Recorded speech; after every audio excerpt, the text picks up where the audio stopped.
예, 합참의장님, 예, 몇 가지 한번 여쭤볼게요. 그 국군조직법 구조에 따르면 합참의장은 국방장관의 군령보좌 작전부대에 대한 지휘권이 있죠. 네, 그리고 합참에는 계엄과가 있죠. 네. 평소 훈련하고 준비를 합니까? 평소에 한다기보다는 훈련 때, 연습 때 한 연습 1년에 때. 2번 정도 합니다. 예. 계엄도 군령보좌의 일환입니까?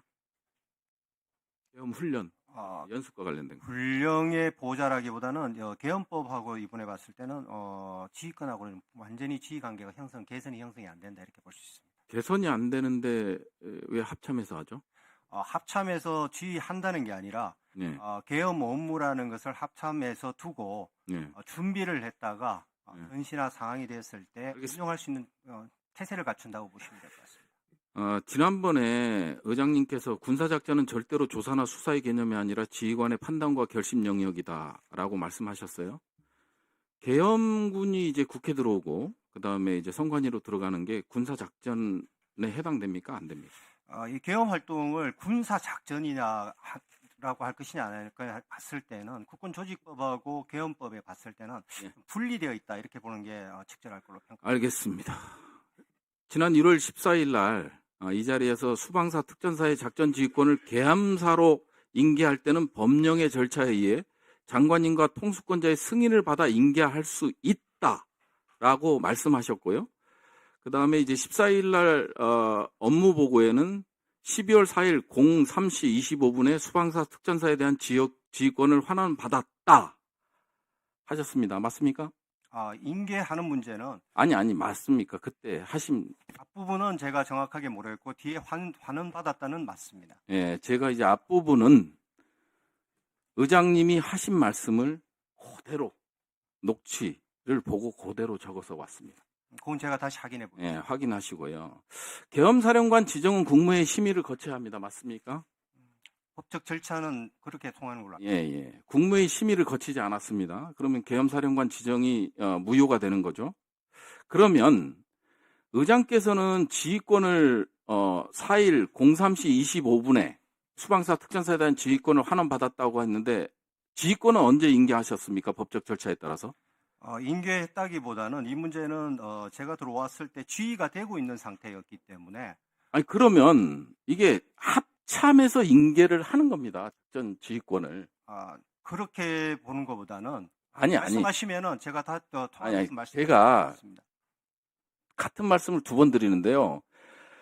의장님께서 수방사, 특전사의 작전 지휘권을 계엄사로 인계할 때는 법령의 절차에 의해 장관님이나 통수권자의 승인을 받아 인계할 수 있다.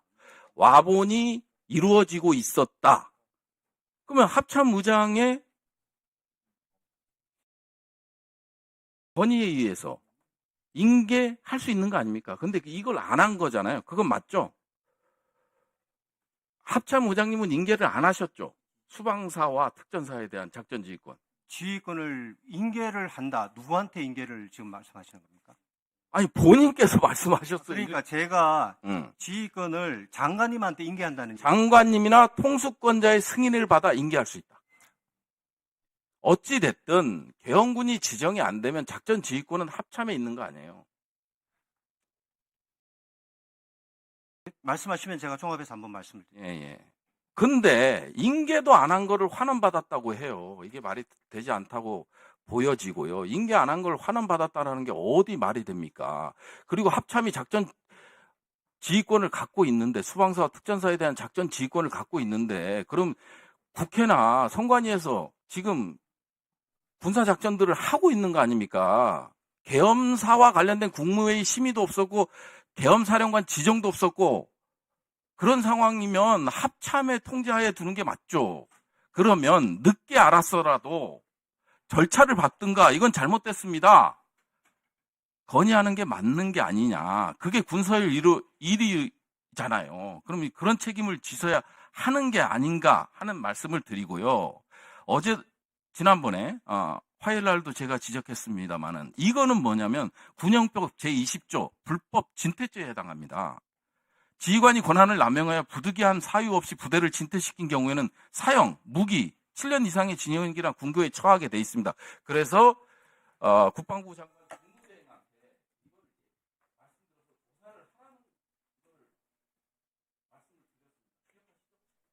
예, 그때 말씀하셨습니다.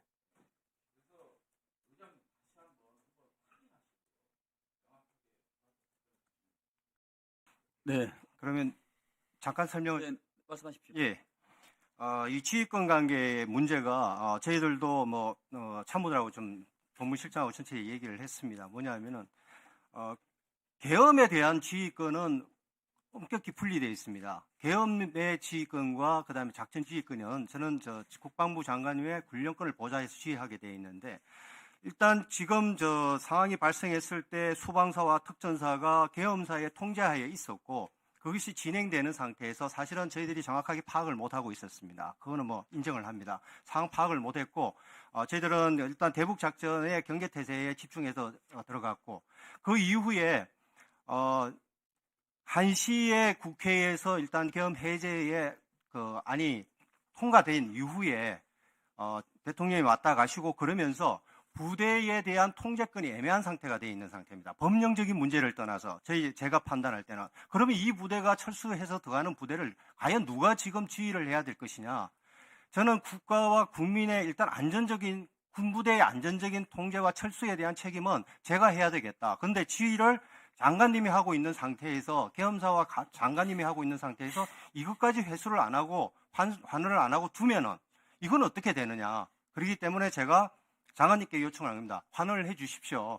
제가 지휘를 해야 안전하게 철수를 시키겠습니다. 그래서 가시면서 지휘해서 안전하게 철수시켜라 해서 제가 수방사와 특전사에 대해서 복귀와 대한 보고를 제가 받은 겁니다. 이게 법령적인 문제를 존경하는 부승찬 의원님이 말씀하시는데 우리도 이것을 따져보면서 그렇다면 넘어가고 했을 때 계엄사로 넘어가고 하는 이 부분은 과연 어떻게 되느냐. 통수권과 장관님의 군령권을 다 가지고 있는 상태에서 작동이 되고 있는 상태에서 이 법령적인 부분이 상당히 어렵고 애매한 부분이 있다. 예규상으로 따진다면은 제가 이런 명령을 받았습니다. 그래서 이렇게 갑니다. 하는 것이 맞을 수 있습니다. 하지만은 이게 차원이 넘어선 군령권과 위로 갔기 때문에 이 부분은 저희들도 살펴보고 있으면서 이런 부분들은 앞으로 좀 더 보완시켜야 될 부분이다. 지금까지는 계엄과 지휘권을 제가 동시에 가지고 연습을 항상 해왔는데 사실은 이게 이제 분리되어 있는 상태를 저도 처음 경험을 하면서 참모들도 상당히 이런 법령적인 측면에서는 어려움이 있으면서 이런 부분들은 조금 더 살펴봐야 될 문제가 아닌가 하는 그런 측면으로 개선되었습니다. 이 부분에 대해서는 법령이든 이런 부분들은 조금 더 저희들이 합참에서 한번 더 살펴볼 수 있도록 그렇게 하겠습니다. 이상입니다. 네,